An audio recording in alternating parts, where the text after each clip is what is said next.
कि ननद भाभी का रिश्ता जब बहुत अधिक मजबूत होता है पहले से ही, तो शादी के बाद अगर माँ बाप गुजर जाते हैं, चले जाते हैं, अब बहुत अधिक बुजुर्ग हो जाते हैं, तो ऐसे में जो भाभी होती हैं माँ बाप से बढ़कर भी अपना फर्ज निभाती, अपने ननद को मान जान करती हैं। मायके में मतलब आपका जो इज्जत होता है बरकरार रहेगा, हर एक चीज़ें बराबर मतलब बरकरार रहेगा। अगर पहले से ही आप अपने भाभी से रिश्ता खराब कर लेंगी, शादी से पहले से ही बहुत ही गलत बिहेव करेंगी, तो शादी के बाद कहाँ से रिश्ता मजबूत होगा। तो माँ बाप के जाने के बाद आपका मायका ही छूट जाएगा बिल्कुल। Hello friend, welcome back to my channel. मैं तारा स्वागत करती हूँ मेरे चैनल तारा सिस्टर की टिप्स में। तो कैसे हैं आप, ये बताने के लिए कमेंट बॉक्स में जय माता दी जरूर लिखें।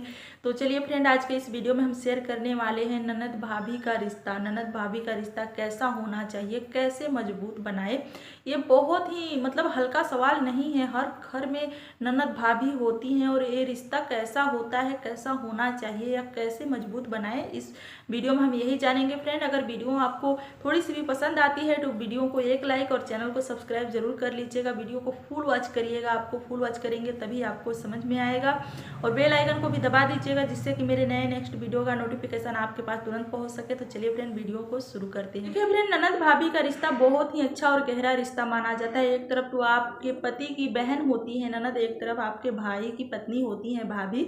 तो ऐसे रिश्ते में मजबूती होना बहुत ही जरूरी होता है, क्योंकि कुछ कुछ ऐसी ननद भाभी का रिश्ता होता है ना कि मतलब बहुत ही अच्छा होता है, बहुत अच्छा खासा होता है, एकदम सहेलियों जैसा होता है। जब भाभी अपने घर अपने मायके से आती हैं शादी कर ससुराल में, तो ननद मिल जाती हैं तो बहुत ही अच्छे से सहेलियों जैसे उनके साथ रहती हैं या छोटी बहन बनकर रहती हैं। बहुत ही अच्छा रिश्ता रहता है। लेकिन कुछ घरों में ऐसा देखा गया है कि मतलब भाभी के आते ही ननद को क्या हो जाता है या भाभी को अपनी ननद से क्या हो जाता है कि मतलब दिन भर रात भर कलह ही घर में फैला रहता है, 24 घंटा कलह फैला रहता है, पटता ही नहीं है बिल्कुल।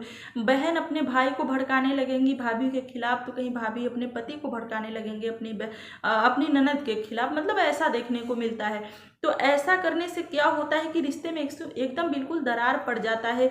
ननद जो होती है अपने माँ बाप का पक्ष लेंगी और पति जो होते हैं अपने पत्नी का पक्ष लेंगे, मतलब ऐसे करने से रिश्ता एकदम खराब हो जाता है।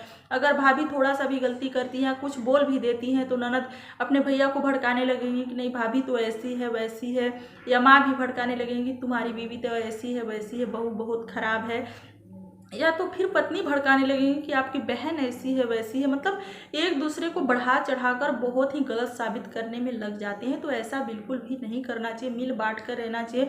जो ननद होती है वो इसी घर की रहती हैं और जो भाभी रहती है पराई घर से आई रहती है। तो जो ननद होती हैं उनको इस घर में क्या होता है क्या नहीं होता है, क्या रीति रिवाज है, हमारी माँ क्या करती है क्या नहीं करती है, अपने भाभी के साथ सब कुछ शेयर कर सकती है। बहुत ही अच्छे से साथ साथ रखकर सहेलियों की तरह हर कुछ सिखा सकती हैं, सब कुछ शेयर कर सकती है। क्योंकि माँ इतना सहेलियों जैसा बनकर हर चीज बहू को नहीं सिखा सकती, लेकिन ननद जिस घर में होती है अपनी भाभी को बहुत ही अच्छे से इस घर के रीति रिवाज में ढाल सकती हैं।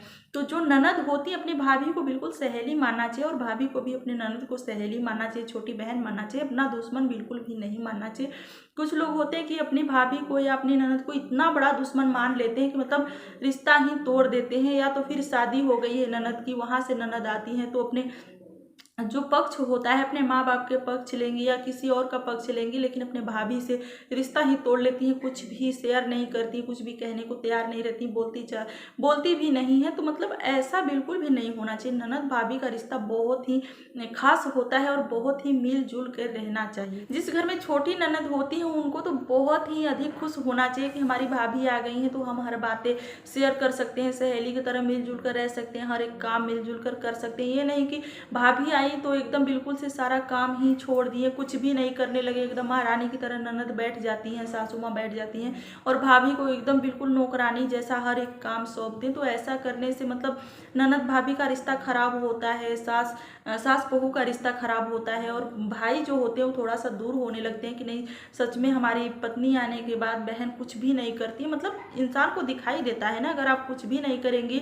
हर काम पे ताना मारेंगे कि नहीं इनको तो ऐसे करने नहीं आता है, करने नहीं आता है, आप एकदम आराम से बैठ जाएंगी, तो ऐसा करने में इंसान को दिखाई देता है कौन सही है कौन गलत है, पक्ष लेने लगते हैं। तो ऐसे में आपके अपने जो होते हैं दूर हो जाते हैं। तो ननद जो होती है उनको खुश होना चाहिए कि हमारी भाभी आ गई, तो हम हर एक चीज़ें शेयर कर सकते हैं। क्योंकि कुछ ऐसी बातें होती हैं ना कि अपने माँ बाप से नहीं शेयर कर सकते हैं, या तो अपने भाई से नहीं शेयर कर सकते हैं, बहन से नहीं शेयर कर सकते, लेकिन भाभी से सब कुछ शेयर कर सकते हैं। तो ऐसे में कुछ भी जो भी बातें होती हैं किसी से आप छुपा सकते हैं, लेकिन भाभी से बिल्कुल भी नहीं छुपा सकते। अगर अच्छे से सहेलियों की तरह तालमेल आपका है तो भाभी आपकी हर एक काम में हेल्प करेंगी, हर एक काम में मदद करेंगी। तो सारी जितनी भी बातें होती, कोई भी दुख परेशानी कोई भी दिक्कत है, आप अपने भाभी से शेयर कर सकते हैं। आपकी भाभी जरूर मदद करेंगी। और भाभी भी ऐसी होनी चाहिए कि मतलब ननद को एकदम अच्छे से माने जाने, कोई भी परेशानी में ननद हो तो उसको उबारने की कोशिश करे। ये नहीं कि ननद थोड़ी सी भी गलती कर देती है तो ढिंढोरा पीटकर इनको बताने लगे कि हमारी ननद तो इतनी खराब है, ऐसा करती है वैसा करती है, इनका चाल चलन सही नहीं। मतलब ऐसा बिल्कुल भी फैलाना नहीं चाहिए। अगर छोटी ननद है तो भाभी का फर्ज होता है कि माँ से बढ़कर अपनी ननद को समझाए क्या गलत कर रही है, क्या सही कर रही है। इसमें 4 भाई भाभी हैं, 2 भाई भाभी हैं, तो ऐसा बिल्कुल नहीं करना चाहिए कि एक भाई के पास गए, भाभी के पास गए तो उनका सुने, तो दूसरे भाई भाभी का बात वहाँ पे कह दिए या उनका बात यहाँ पे कह दिए। ऐसा बिल्कुल नहीं करना चाहिए। क्योंकि मायके में 4 भाई भाभी या ससुराल में जहाँ पे 4 बर्तन होते हैं, थोड़ा सा खटकते हैं, थोड़ा सा खनकते हैं, अनबन होता रहता है। इस भाई का सुने तो उस भाभी के पास कह दिए, उस भाई भाभी का सुने तो यहाँ पे कह दिए। मतलब हर जगह यहाँ वहाँ कर कर लड़ाना नहीं चाहिए, बल्कि तारीफ करना चाहिए। लोग के लिए नहीं है कि जो ननद है उन्हीं के लिए, हम सभी ननद हैं, कहीं ना कहीं पे ननद है तो कहीं भाभी है।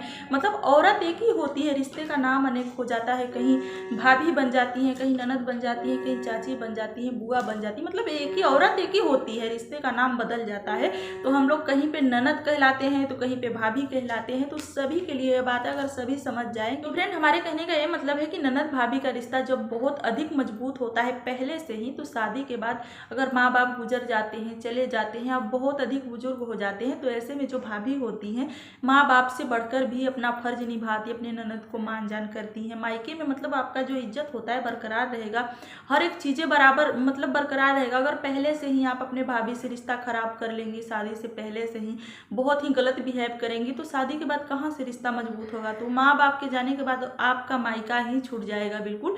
तो अगर भाभी थोड़ी सी गलती करती है तो ननद को समझाना चाहिए, ननद थोड़ी सी गलती करती है तो भाभी को समझाना चाहिए।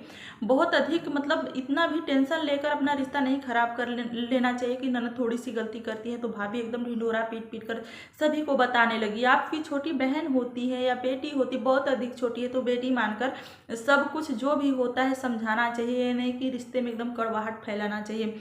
और ननद को भी इतना समझना चाहिए कि कभी ना कभी तो मतलब मम्मी पापा चले जाएंगे तो इस घर में भाई भाभी ही रह जाएंगे। तो हमारा जो रिश्ता है शादी के बाद हम आएंगे तो हमारा मायका बना रहेगा। ये नहीं कि अभी से आप रिश्ता खराब कर लेंगे तो माँ बाप के जाने के बाद आपका मायका बिल्कुल छूट जाएगा। क्योंकि अगर भाभी से आप रिश्ता खराब करेंगे तो भाई से भी धीरे धीरे रिश्ता खराब ही हो जाता है। ऐसा बहुत देखा गया कि अगर भाभी से आपकी नहीं बनती है तो भाई से भी नहीं बनती। अगर भाभी से आपकी बनती है तो भाई को बनाने की जरूरत ही नहीं है, भाई खुद आपके अपने रहेंगे। अगर भाभी को आप इतना गिरा देंगी, नज़रों में गिरा देंगी, तो भाई जो होते हैं अपने बीवी का ही पक्ष लेंगे, आपको ही गलत मानने लगेंगे। तो बिल्कुल भी अपनी भाभी के साथ ऐसा नहीं करना चाहिए, अपने ननद के साथ ऐसा नहीं करना चाहिए। ये जो रिश्ते होते हैं ना, थोड़ा सा किसी को समझाने से समझ में आ जाते हैं, मतलब कि कैसे रहना चाहिए कैसे नहीं रहना चाहिए। कुछ लोग तो समझने को तैयार ही नहीं होते, लेकिन कुछ लोग बहुत ही समझदार होते हैं, समझ जाते हैं। तो बस फ्रेंड उम्मीद करते हैं कि इस वीडियो से बहुत ही हेल्प आपको मिलेगा। अगर आपको नहीं तो किसी और को मिलेगा। वीडियो जरूर शेयर कर दीजिएगा। अगर वीडियो थोड़ी सी भी पसंद आई होगी तो वीडियो को एक लाइक और चैनल को सब्सक्राइब जरूर कर लीजिएगा। बेल आइकन को भी दबा दीजिएगा, जिससे कि मेरे नए नेक्स्ट वीडियो का नोटिफिकेशन आप सभी के पास तुरंत पहुँच सके। तो चलिए फ्रेंड, अब मिलते हैं किसी नए वीडियो में, नेक्स्ट वीडियो में। तब तक के लिए अपना और अपने परिवार का ध्यान रखिए। बहुत ही अच्छे से खुश रहिए, स्वस्थ रहिए, मुस्कुराते रहिए और हमें दीजिए इजाज़त। नमस्कार।